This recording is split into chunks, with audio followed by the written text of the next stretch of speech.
Imaginez qu'en une seule journée, la vie d'un homme nommé Job ait été bouleversée. Il a perdu tout son argent, ses enfants sont morts et même sa santé a disparu. Pouvez-vous imaginer quelque chose de pire? Mais voici la chose la plus étonnante. Au lieu de se mettre en colère contre Dieu, Job s'est agenouillé et l'a adoré. Cela semble fou à nos yeux, n'est-ce pas? Mais cette histoire n'est pas seulement un conte ancien. Elle renferme un secret très puissant. Quelque chose qui pourrait changer complètement notre façon de gérer les problèmes de la vie. Voulez-vous le découvrir? Alors restez avec moi, car nous allons dévoiler ensemble le secret de Job. Un secret que tout le monde, croyant ou non, devrait connaître. À la fin de cette vidéo, je vous promets que vous verrez les défis de votre vie d'une manière complètement différente.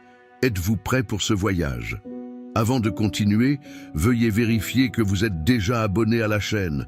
Être abonné à la chaîne vous permettra de ne manquer aucune vidéo et c'est très important pour que vous continuiez à écouter la parole de Dieu. Gloire à Dieu pour cela. Maintenant, nous continuons.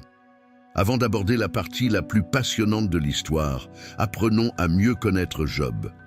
La Bible nous dit qu'il s'agissait d'une personne très spéciale. Au début du livre de Job, nous lisons « Un homme nommé Job vivait dans le pays d'Uz.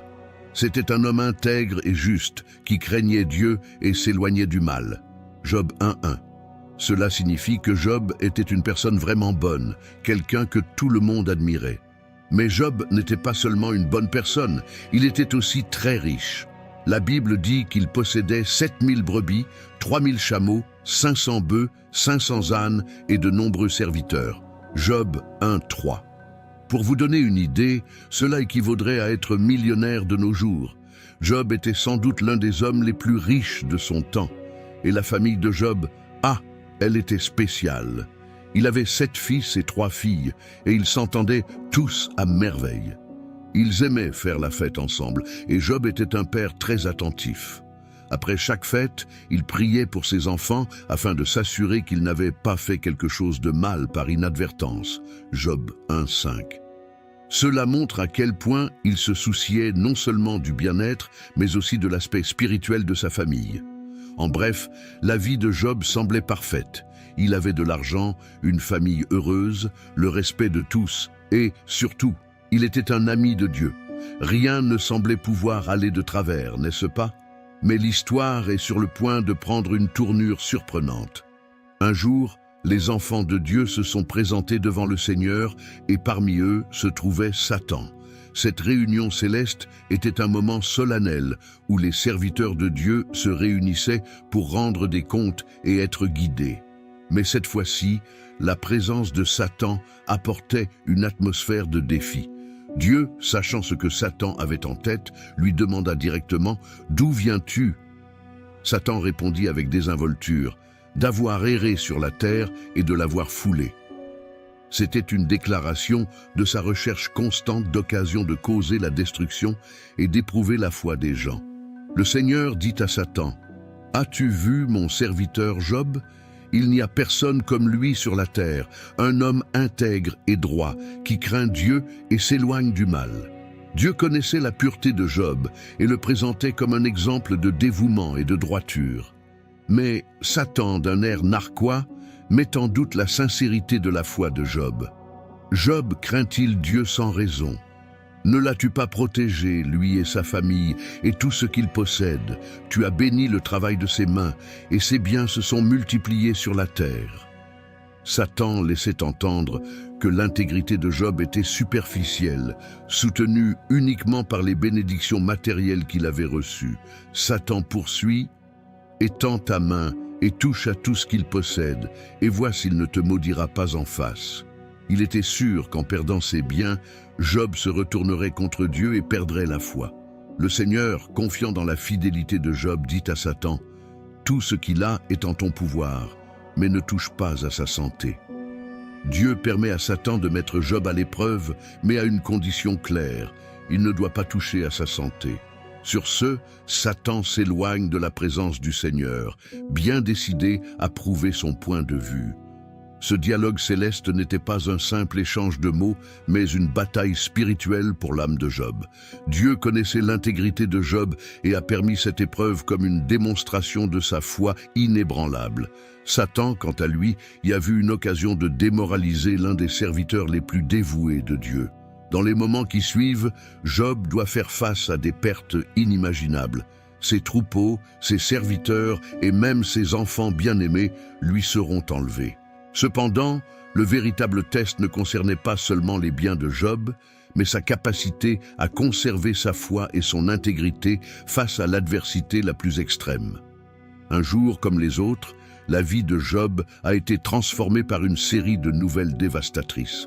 Imaginez Job assis chez lui, peut-être en train de réfléchir à ses responsabilités et à sa foi en Dieu, quand soudain un messager arrive en courant, le visage blême de peur.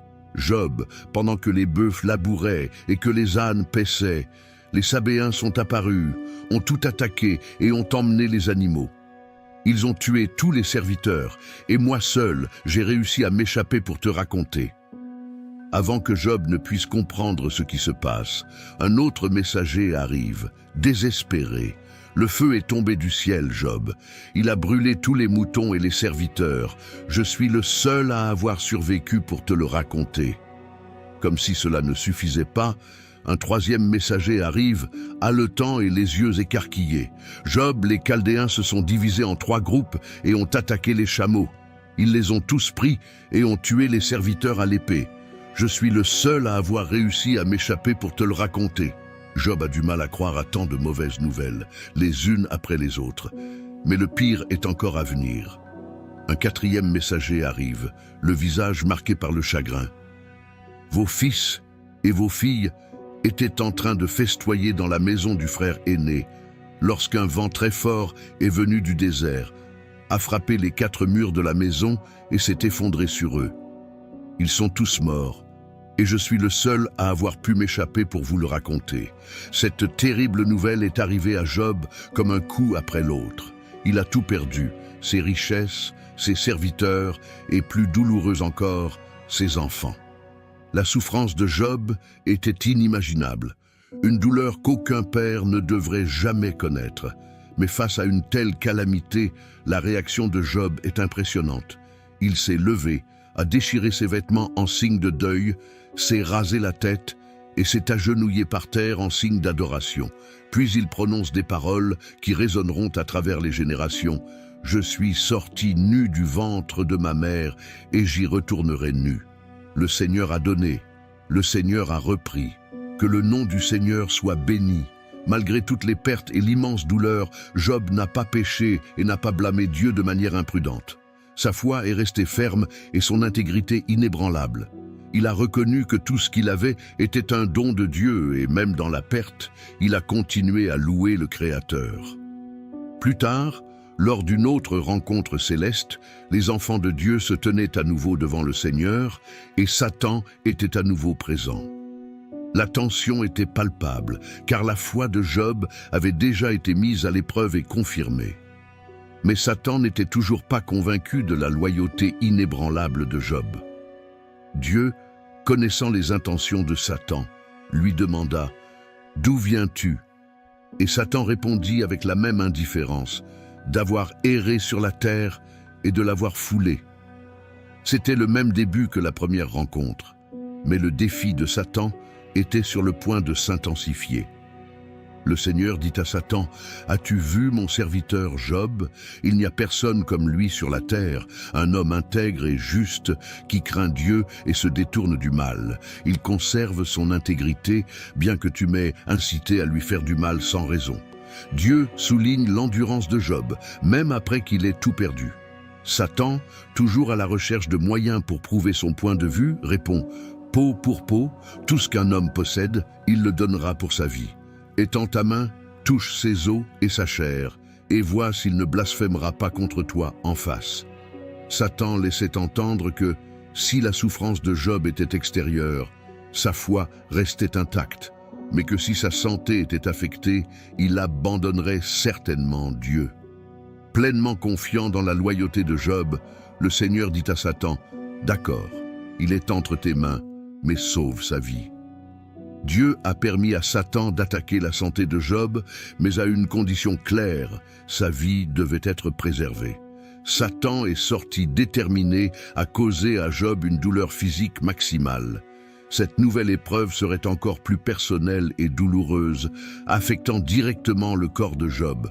Cependant, Dieu avait confiance en l'intégrité de Job, sachant que sa foi n'était pas superficielle, mais profondément enracinée dans son caractère et sa dévotion. Lorsque Satan reçut la permission de toucher à la santé de Job, il ne perdit pas de temps. Il l'affligea de plaies douloureuses de la tête aux pieds. Les plaies étaient si intenses qu'elles provoquaient une souffrance presque insupportable. Job, autrefois un homme fort et en bonne santé, était maintenant dans un état pitoyable, assis dans la cendre et utilisant un morceau de poterie pour gratter ses plaies. La douleur physique était terrible, mais la souffrance émotionnelle et psychologique était tout aussi dévastatrice. Job avait perdu ses enfants, ses biens, et maintenant sa propre santé était compromise. Imaginez ceci. Job était au milieu d'une douleur insupportable lorsque sa femme, qui souffrait également beaucoup de toutes les pertes, est venue le voir.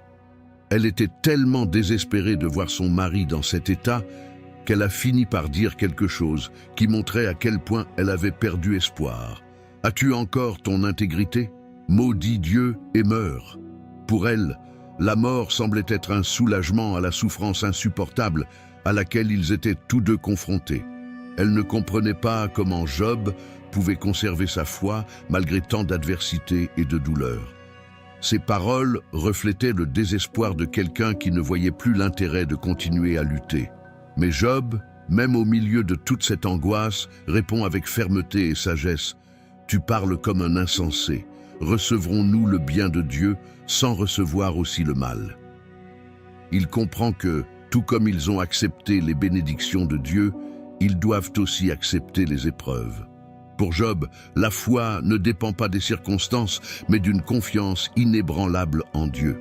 Quelle que soit la difficulté de la situation, Job est resté ferme dans son intégrité et sa foi. Il n'a pas péché par ses paroles et n'a pas maudit Dieu. La réponse de Job à sa femme montre à quel point il comprenait la nature de sa relation avec Dieu. Il savait que la vraie foi n'est pas seulement pour les bons moments, mais aussi pour les tempêtes les plus violentes. Lorsque la nouvelle des malheurs qui frappaient Job s'est répandue, 3 de ses amis les plus proches, Éliphaz, Bildad et Zophar, ont décidé de lui rendre visite. Ses amis n'étaient pas n'importe lesquels. C'étaient des hommes de sagesse et d'expérience, venus chacun d'un pays différent pour soutenir Job dans cette période difficile. Éliphaz, originaire de Théman, était connu pour ses conseils sages et réfléchis. Bildad, de Sua, avait la réputation d'être ferme et direct dans ses propos. Zophar, de Naama, était le plus impétueux des 3, connu pour son franc-parler. Ces hommes n'étaient pas des amis ordinaires, mais des personnes qui se souciaient réellement de Job et qui étaient prêtes à faire de grands efforts pour lui apporter leur soutien. Lorsqu'ils s'approchèrent de la maison de Job, ce qu'ils virent leur brisa le cœur. Job était couvert de plaies, assis dans la cendre et presque méconnaissable. Ils ont été profondément choqués de voir à quel point leur ami souffrait. Ils déchirèrent leurs robes en signe de deuil, prirent chacun une poignée de poussière et la jetèrent sur leur tête, montrant ainsi leur tristesse et leur sympathie à l'égard de Job. Sans dire un mot, ils s'assirent par terre à côté de Job. Pendant 7 jours et 7 nuits, ils restèrent dans un silence complet. La souffrance de Job était si grande qu'aucun d'entre eux ne trouvait les mots pour exprimer ce qu'il ressentait ou pour le réconforter. Leur silence était une façon de respecter la douleur de Job et d'essayer de partager son fardeau. Même sans mots, ces 7 jours et 7 nuits de silence ont été un test de véritable amitié. Au lieu d'essayer de minimiser ou d'expliquer la souffrance de Job, Éliphaz, Bildad et Zophar ont compris que, parfois, une présence silencieuse est le plus grand réconfort que l'on puisse offrir. Ils étaient là pour lui, non pas pour apporter des réponses ou des solutions, mais simplement pour être là pour lui. Après 7 jours et 7 nuits de silence, Job n'en peut plus et pousse un cri de désespoir. Il maudit le jour de sa naissance, souhaitant qu'il ne soit jamais venu au monde, que disparaisse le jour de ma naissance et la nuit où l'on a dit « Un enfant est né ». Job poursuit en disant qu'il souhaiterait que cette nuit ait été enveloppée de ténèbres et qu'il n'y ait pas eu de joie en elle. Il regrette de ne pas être mort à la naissance, car il serait alors en paix, loin des épreuves qui tourmentent son âme et son corps. L'angoisse de Job était si intense qu'il était impossible de ne pas ressentir l'ampleur de sa souffrance. Les amis de Job, Éliphaz, Bildad et Zophar, ont estimé qu'ils devaient réagir. L'un après l'autre, ils ont essayé d'aider, chacun à leur manière, avec de longs discours, pour essayer de comprendre et d'expliquer la souffrance de Job en se basant sur leur croyance et leur sagesse. Éliphaz, de Théman, est le premier à prendre la parole. Il commence par rappeler à Job qu'il a déjà donné de sages conseils et aidé de nombreuses personnes dans le passé. Mais maintenant, dit Éliphaz, c'est au tour de Job d'être fort. Il suggère que la souffrance est une conséquence du péché et que Dieu discipline ceux qu'il aime. Il raconte une vision dans laquelle un esprit lui a dit qu'aucun être humain n'est pur devant Dieu. Éliphaz suggère à Job d'accepter cette discipline de Dieu comme une forme de correction aimante. Il l'a également encouragé à chercher Dieu en lui disant que si Job était vraiment juste, Dieu le rétablirait et le bénirait à nouveau. Job répond par une profonde plainte, disant que sa souffrance est plus lourde que le sable de la mer, un fardeau impossible à porter. Il exprime également sa déception à l'égard de ses amis. Bildad, plus direct et plus dur, suggère que les fils de Job sont morts pour leurs propres péchés, laissant entendre que la souffrance de Job pourrait être une conséquence indirecte de leurs échecs. Bildad encourage également Job à chercher Dieu sincèrement, affirmant que s'il est pur et juste, Dieu lui rendra certainement sa fortune et le bénira à nouveau. Bildad avait confiance en la justice de Dieu, croyant fermement que Dieu ne commettait pas d'erreur et que les pécheurs payaient toujours pour leurs fautes. Job réaffirme son innocence et exprime sa frustration face à ce qui semble être l'injustice de Dieu.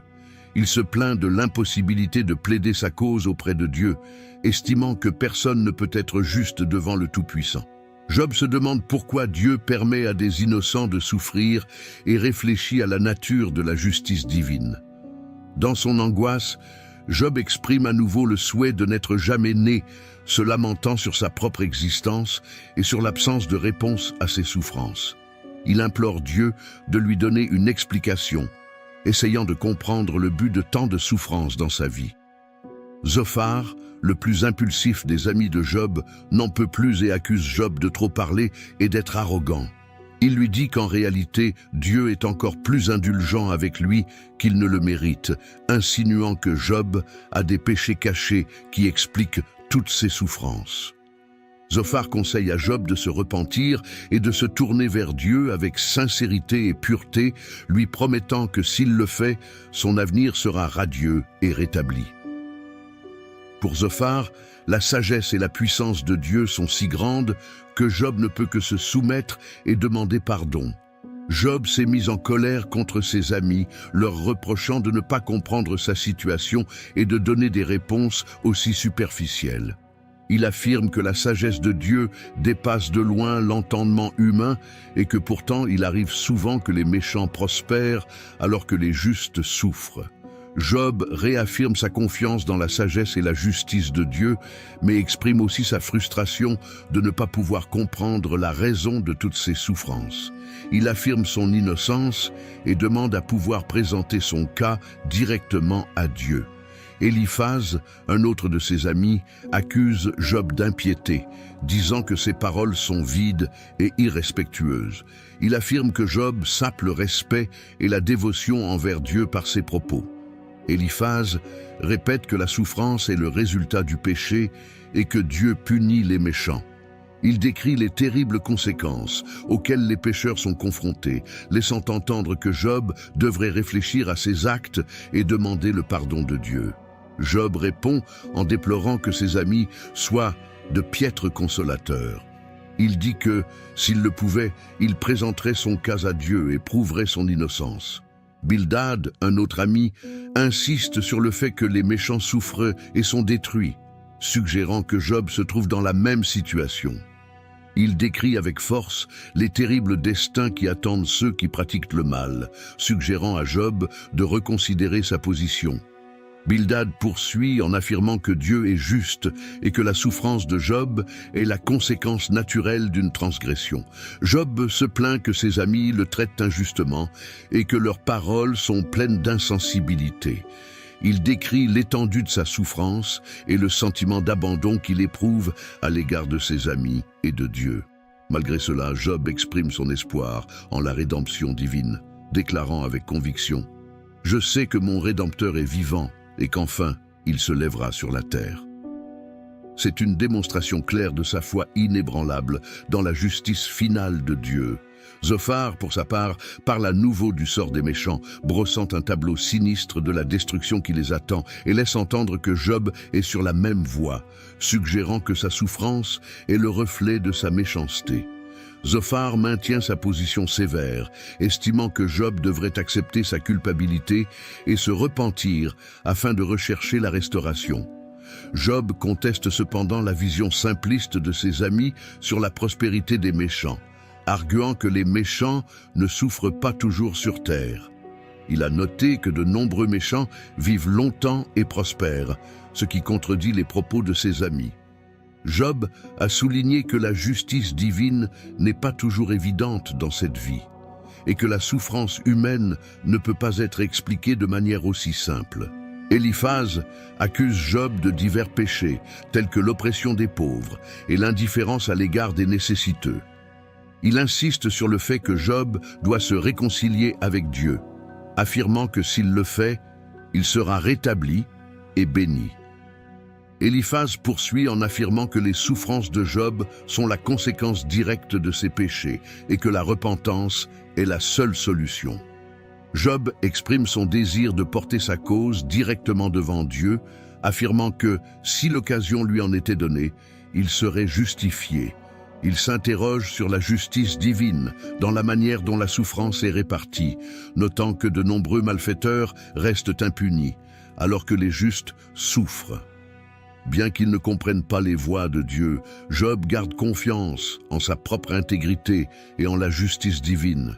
Bildad insiste sur le fait que Dieu est pur et parfait et que nous, les êtres humains, sommes insignifiants devant lui.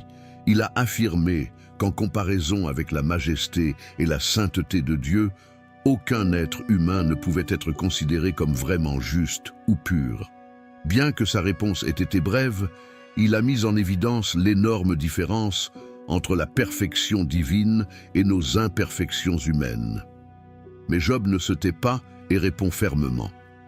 Il parle de la grandeur et du mystère de Dieu d'une manière impressionnante, reconnaissant la puissance et la majesté du Créateur. Cependant, Job s'interroge sur le lien entre toute cette compréhension et sa souffrance personnelle.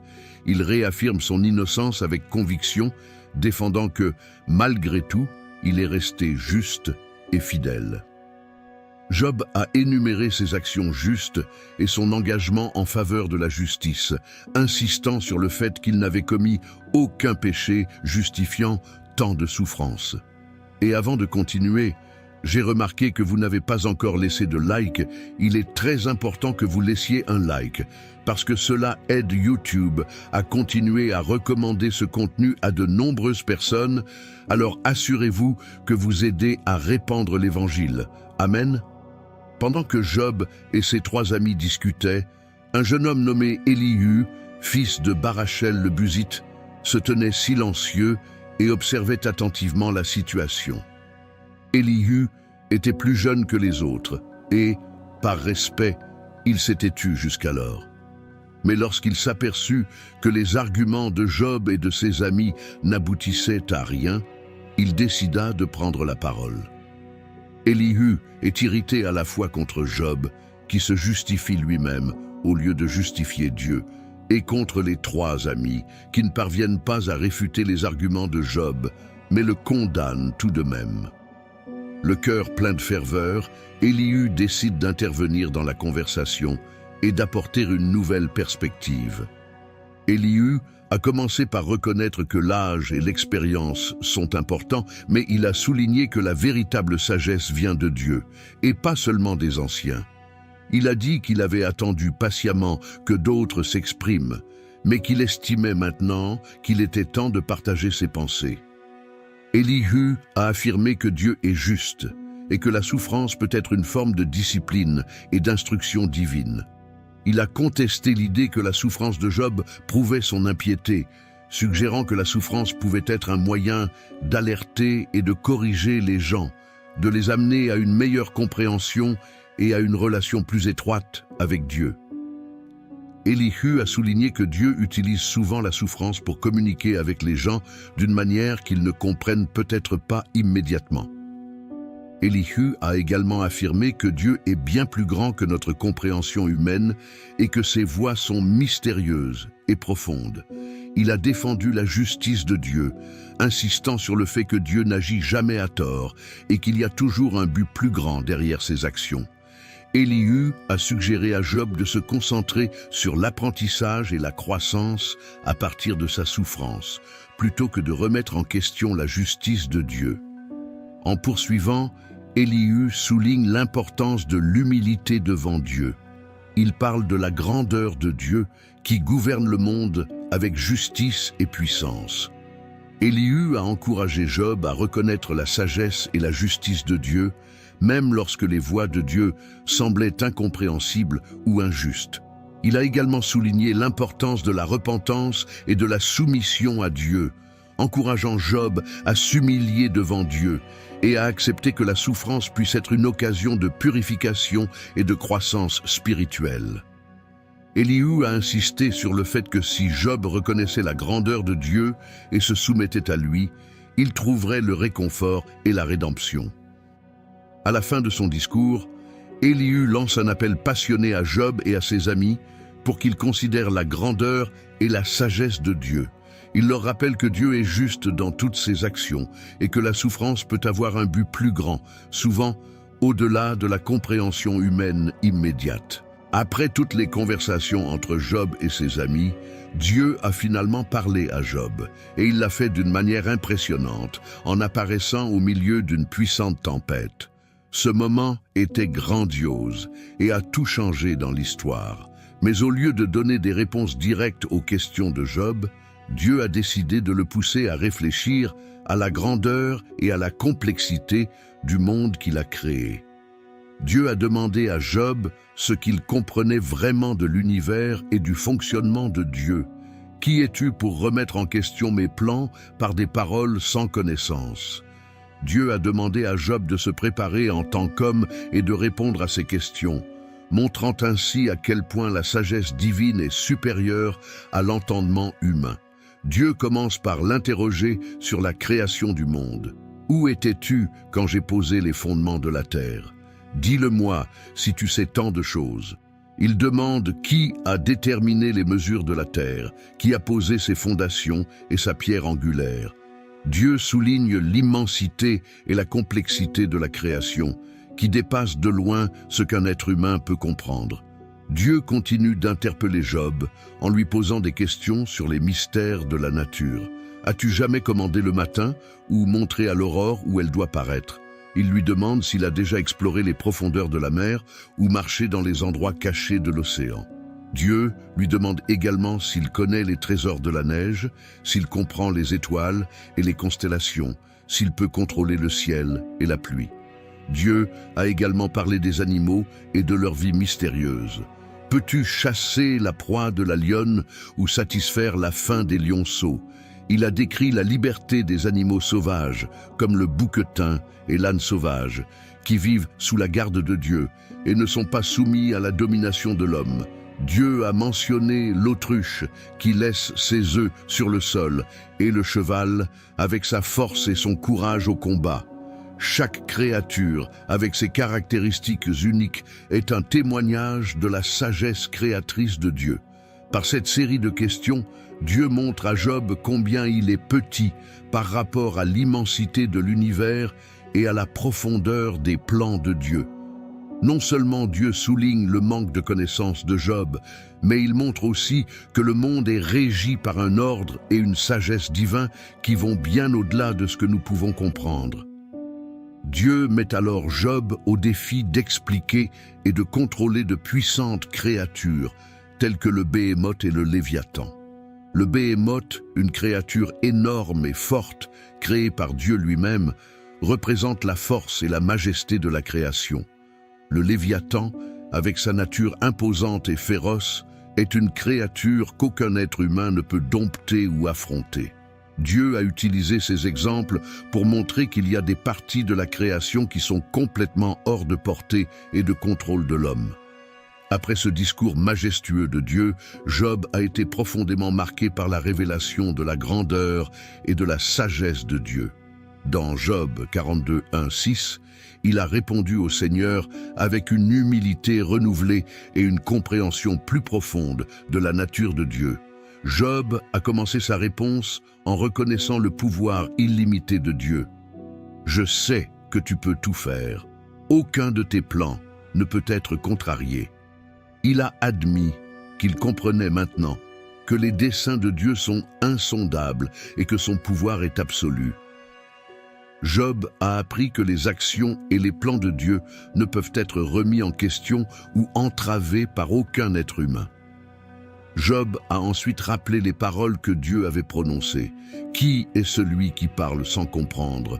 Job a admis qu'il avait parlé de choses qu'il ne comprenait pas, de choses merveilleuses qui dépassaient son entendement. Il se rend compte que ses premières paroles étaient hâtives et fondées sur une vision limitée de ce qu'est réellement Dieu. Job s'est alors souvenu de ce que Dieu lui avait dit. « Écoute, et je parlerai. J'interrogerai, et tu m'instruiras. » Cet appel de Dieu à Job pour qu'il écoute et apprenne a été crucial pour son changement de cœur. Auparavant, Job avait essayé d'expliquer sa souffrance en se basant sur sa propre compréhension humaine, mais maintenant, il était prêt à apprendre directement de la sagesse divine. Dans un moment de profonde révélation et de repentance, Job a déclaré « Avant, je ne te connaissais que par ouï-dire, mais maintenant, mes yeux te voient. » Cette déclaration montre que Job est passé d'une connaissance théorique de Dieu à une expérience réelle et personnelle avec le Créateur. À travers son épreuve et le discours de Dieu, Job a été amené à une compréhension plus profonde et plus intime de la nature de Dieu. Finalement, Job se repent de ses paroles hâtives en disant « C'est pourquoi je me méprise et je me repens dans la poussière et la cendre. » Il s'humilie complètement devant Dieu, reconnaissant qu'il s'est trompé en remettant en question les voies de Dieu. La poussière et la cendre étaient des symboles de deuil et de repentir à l'époque, montrant que Job regrettait vraiment d'avoir douté de Dieu. Ce moment de repentance a marqué un tournant dans la vie de Job. Il a traversé beaucoup de souffrances et de questions, mais à la fin, il a trouvé une foi et une compréhension encore plus profonde. Job a réalisé que, même sans tout comprendre, il pouvait faire confiance à la sagesse et à la justice de Dieu. Après que Job a répondu à Dieu, le Seigneur se tourne vers Éliphaz, le Thémanite, et le réprimande, ainsi que les deux autres amis de Job, Bildad et Zophar. Dieu est irrité contre eux parce qu'ils ne disent pas la vérité à son sujet. Contrairement à Job qui, malgré ses souffrances et ses questions, a gardé son intégrité dans sa relation avec Dieu.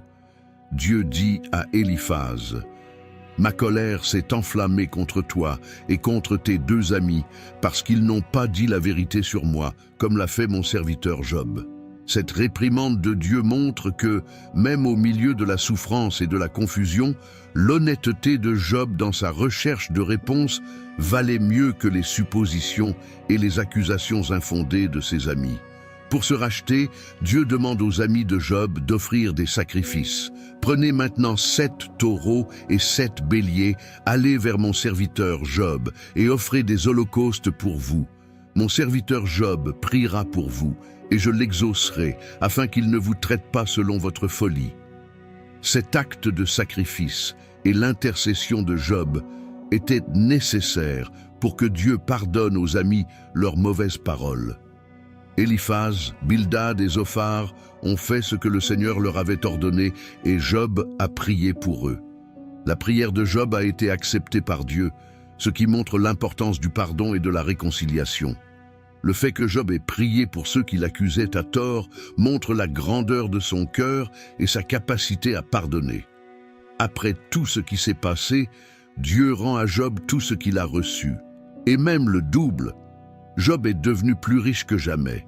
Il a reçu 14 000 moutons, 6 000 chameaux, 1 000 bœufs et 1 000 ânes. En plus de toute cette richesse, Dieu bénit Job en lui donnant une nouvelle famille.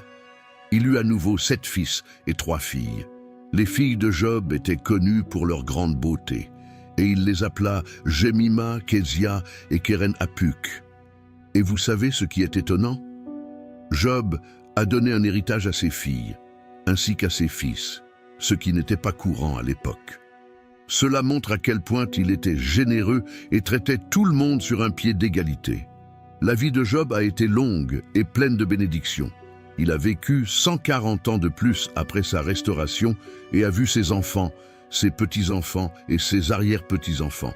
Job est mort dans un âge avancé, après avoir vécu une vie pleine et bénie, marquée par sa foi, sa résistance et sa profonde confiance en Dieu, même dans les situations les plus difficiles.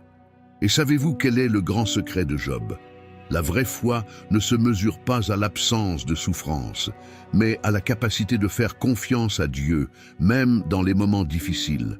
Elle consiste à comprendre que Dieu est plus grand que nos problèmes et que sa sagesse est bien plus grande que ce que nous pouvons imaginer. Lorsque nous traversons des moments difficiles, nous pouvons nous rappeler l'histoire de Job. Nous pouvons chercher Dieu avec nos doutes et nos douleurs en ayant confiance qu'il nous aidera à surmonter l'adversité. Ainsi, la prochaine fois que vous serez confronté à un défi ou à une perte, souvenez-vous de Job. Souvenez-vous de sa foi inébranlable, de sa recherche de réponse et de la réponse qu'il a trouvée en Dieu. Et sachez que, comme Job, vous pouvez vous aussi trouver la force et l'espoir dans votre foi.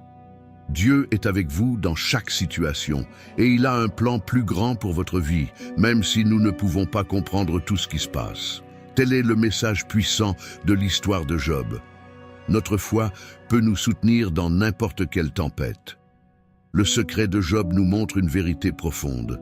Les épreuves, aussi douloureuses et difficiles soient-elles, peuvent nous permettre de connaître Dieu de manière plus profonde et plus intime.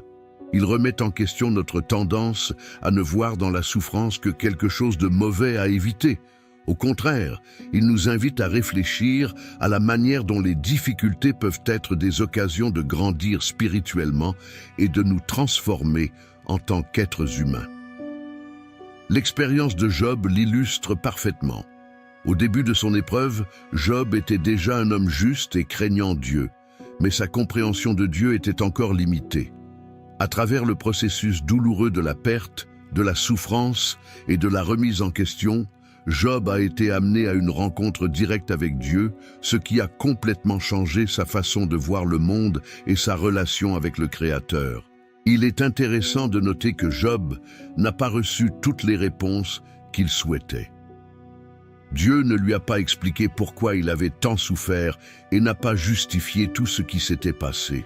Au contraire, Job a reçu quelque chose de bien plus grand et de plus précieux. Il a eu une rencontre directe avec Dieu, a senti sa présence et a mieux compris son caractère. Cette expérience a complètement changé la façon dont Job voyait les choses. Il ne s'est plus senti comme une victime d'événements qu'il ne pouvait pas comprendre, mais comme quelqu'un qui a vu la grandeur de Dieu et qui a commencé à comprendre, ne serait-ce qu'un peu, à quel point Dieu est sage et puissant. Ce changement est le secret que nous devons tous apprendre et embrasser. Les difficultés de la vie ne sont pas seulement des problèmes à surmonter ou des fardeaux à porter, mais des opportunités pour une rencontre plus profonde et plus transformatrice avec Dieu. Lorsque nous sommes confrontés à des difficultés, petites ou grandes, nous avons l'occasion de chercher Dieu de manière plus intense et plus sincère. C'est dans ces moments, lorsque nous sommes les plus vulnérables et que nous avons le plus besoin d'aide, que nous sommes souvent les plus ouverts pour entendre et ressentir la présence de Dieu de manière nouvelle et profonde. L'histoire de Job nous enseigne que la véritable croissance spirituelle ne se produit pas lorsque tout est facile et confortable, mais dans les luttes et les défis. C'est lorsque nous atteignons nos limites, au-delà de nos forces et de notre compréhension, que nous pouvons faire l'expérience de la réalité d'un Dieu qui est plus grand que n'importe quelle situation et plus profond que n'importe quel doute. Après cette rencontre transformatrice avec Dieu, la vie de Job a pris une tournure surprenante. Le Seigneur a béni la fin de la vie de Job plus que le commencement. Job 42, 12. Souvent, les gens pensent que cette restauration n'était qu'une récompense pour sa fidélité ou une fin heureuse pour compenser toutes les souffrances. Mais si nous regardons de plus près, nous voyons quelque chose de plus profond et de plus important. La restauration de Job n'était pas seulement matérielle. Oui, il a regagné le double de ce qu'il avait perdu. Il a eu de nouveaux fils et de nouvelles filles. Il a vécu pour voir plusieurs générations de sa famille et il est mort dans une bonne vieillesse. Job 42, 16, 17. Mais plus important encore, cette restauration s'est produite après que Job ait été transformé. Il n'était plus le même qu'avant. Il est devenu un homme différent, avec une compréhension plus profonde de Dieu et de lui-même. Cela nous enseigne que le véritable trésor, la véritable fin heureuse, ne se trouve pas dans les biens matériels ou les circonstances extérieures, mais dans la relation intime et transformatrice avec Dieu que Job expérimente maintenant. Il est important de noter que la restauration de Job n'efface ni ne diminue les souffrances qu'il a endurées. Ses pertes étaient réelles et douloureuses, et elles ne sont pas simplement oubliées. Les enfants qu'il a perdus ne sont pas remplacés par de nouveaux. Au contraire, Job entame une nouvelle phase de sa vie, enrichie par la sagesse et la compréhension qu'il a acquises au fil des épreuves. L'histoire de Job nous enseigne une leçon importante. Même si nous ne comprenons pas pourquoi nous traversons des épreuves au moment où nous les vivons, nous pouvons croire que Dieu travaille pour notre plus grand bien. Ce bien n'est peut-être pas celui que nous imaginons ou attendons, mais il s'agit de quelque chose de bien plus précieux, une connaissance plus profonde de Dieu et une transformation de notre caractère. L'histoire de Job nous enseigne quelque chose de très important. Dieu ne promet pas toujours que nous retrouverons tout, comme ce fut le cas pour Job. Ce que cette histoire nous montre vraiment, c'est que Dieu peut transformer même les moments les plus difficiles de notre vie en occasion de grandir et d'être bénis d'une manière que nous n'aurions jamais imaginée. Le secret de Job nous enseigne que même lorsque nous ne comprenons pas pourquoi nous traversons certaines difficultés, nous pouvons croire que Dieu est à l'œuvre en nous et à travers nous, façonnant notre caractère. Maintenant que nous comprenons le secret de Job, la question se pose. Comment pouvons-nous appliquer cette puissante leçon dans notre vie quotidienne? Comment cette connaissance peut-elle nous aider dans notre foi aujourd'hui? Tout d'abord, nous devons nous rappeler que les épreuves ne signifient pas que Dieu est en colère contre nous. L'histoire de Job montre que la souffrance n'est pas toujours une punition pour quelque chose de mal que nous avons fait. Job était une personne très bonne, mais il a tout de même traversé de grandes épreuves. Cela nous apprend que lorsque nous sommes confrontés à des difficultés, nous ne devons pas automatiquement penser que c'est de notre faute. Au contraire, nous pouvons considérer ces moments comme des occasions de grandir dans notre foi et d'apprendre à mieux connaître Dieu. Lorsque quelque chose de difficile se produit, au lieu de nous demander « Pourquoi cela m'arrive-t-il ?», nous pouvons nous demander « Qu'est-ce que cela peut m'apprendre sur Dieu ?» Ce changement de mentalité peut transformer complètement la manière dont nous gérons les problèmes. Deuxièmement, le secret de Job nous enseigne à rechercher une expérience personnelle avec Dieu au-delà du simple fait de le connaître. Tout comme Job est passé du stade où il a entendu parler de Dieu à celui où il l'a vu, nous sommes appelés à rechercher une relation plus profonde avec Dieu. Cela peut signifier passer plus de temps dans la prière, méditer l'Écriture ou simplement être attentif à la présence de Dieu dans notre vie quotidienne. L'objectif est de passer d'une connaissance théorique à une expérience vivante et transformatrice avec Dieu. Une autre leçon importante du secret de Job est de comprendre que Dieu est beaucoup plus grand et plus complexe que nous ne pouvons l'imaginer. Cela nous invite à être humbles et à respecter le mystère de Dieu. Lorsque nous vivons des situations que nous ne comprenons pas ou qui nous semblent injustes, nous pouvons nous rappeler que notre vision est limitée. Cela ne signifie pas que nous devons ignorer nos doutes ou nos questions, mais nous pouvons les aborder avec la confiance que Dieu sait mieux que nous. Enfin, le secret de Job nous apprend à valoriser ce qui se passe en nous plus que les choses extérieures. Bien que Job ait tout récupéré, le véritable trésor a été sa transformation spirituelle. Dans notre vie, nous sommes appelés à chercher d'abord le royaume de Dieu et à croire que tout le reste viendra au bon moment. Cela signifie que nous devons donner la priorité à notre croissance spirituelle et à notre relation avec Dieu, même lorsque les choses autour de nous sont difficiles.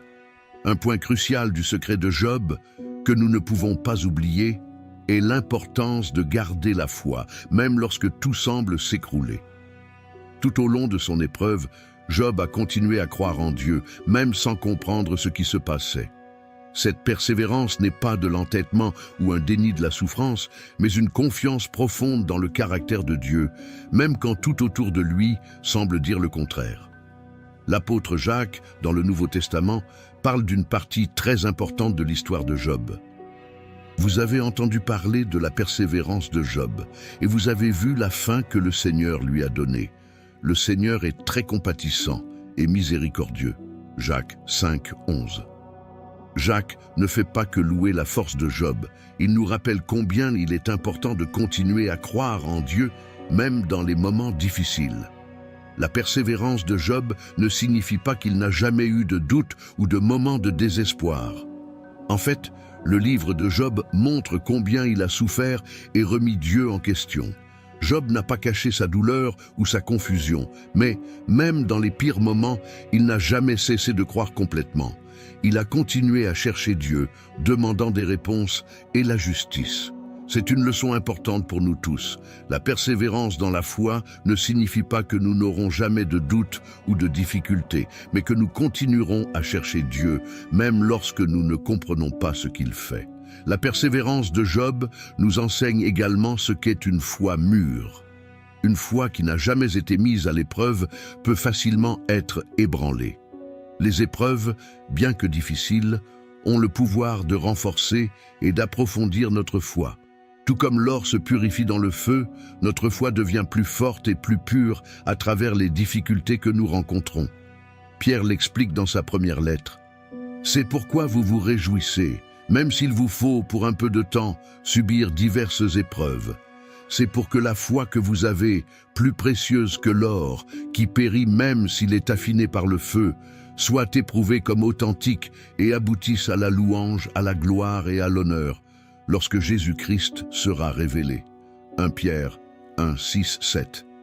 L'histoire de Job nous montre que c'est précisément par la persévérance dans l'épreuve que notre foi devient plus profonde, plus vraie et plus apte à relever les défis de la vie. Une telle persévérance conduit à une rencontre plus étroite avec Dieu, comme ce fut le cas pour Job. Ensuite, lorsque nous sommes confrontés à nos propres difficultés, nous pouvons nous inspirer de l'exemple de Job. Nous pouvons nous rappeler que la persévérance ne consiste pas seulement à supporter les épreuves, mais à continuer à chercher Dieu, même dans les tempêtes de la vie. Cette persévérance nous conduit au cœur du secret de Job, une relation intime et transformatrice avec Dieu. Au terme de ce voyage à travers l'histoire de Job, nous découvrons un secret qui peut transformer notre vie spirituelle et notre compréhension de Dieu. Le secret de Job n'est pas une formule magique pour éviter la souffrance, ni une simple explication des difficultés de la vie. Il s'agit de quelque chose de beaucoup plus profond et de plus puissant. La révélation qu'à travers les épreuves, nous pouvons atteindre une connaissance intime et personnelle de Dieu qui va au-delà de toute compréhension théorique. L'histoire de Job nous enseigne que la vraie foi n'est pas celle qui n'est jamais mise à l'épreuve, mais celle qui devient plus forte et plus profonde après avoir traversé des épreuves. Ce secret que nous découvrons n'est pas seulement à admirer de loin, mais à vivre et à appliquer dans notre vie de foi. Souvenons-nous des paroles de Job. « Je ne te connaissais que par ouï-dire, mais maintenant, mes yeux te voient. » Job 42:5. Ce passage d'une connaissance lointaine à une expérience personnelle et transformatrice de Dieu est au cœur du secret que nous devons tous rechercher. Lorsque nous sommes confrontés à nos propres épreuves, grandes ou petites, nous pouvons suivre l'exemple de Job. Nous pouvons considérer ces difficultés non seulement comme des obstacles à surmonter, mais aussi comme des occasions de rencontrer Dieu plus profondément. Nous pouvons apprendre à persévérer, non pas avec résignation, mais avec une recherche active et passionnée de Dieu, même dans les tempêtes de la vie. Le secret de Job nous enseigne à avoir une foi forte et mûre, qui ne dépend pas du fait que les choses aillent bien ou mal, mais de la confiance en Dieu parce qu'il ne change jamais. Il nous rappelle que Dieu est bien plus grand que ce que nous pouvons comprendre et que sa sagesse et son amour vont au-delà de ce que nous pouvons imaginer. Lorsque nous mettons ce secret en pratique, nous sommes poussés à rechercher une relation plus profonde avec Dieu, à apprécier ce qu'il fait en nous plus que ce qui se passe autour de nous, et à faire confiance à son plan, même lorsque nous ne le comprenons pas entièrement.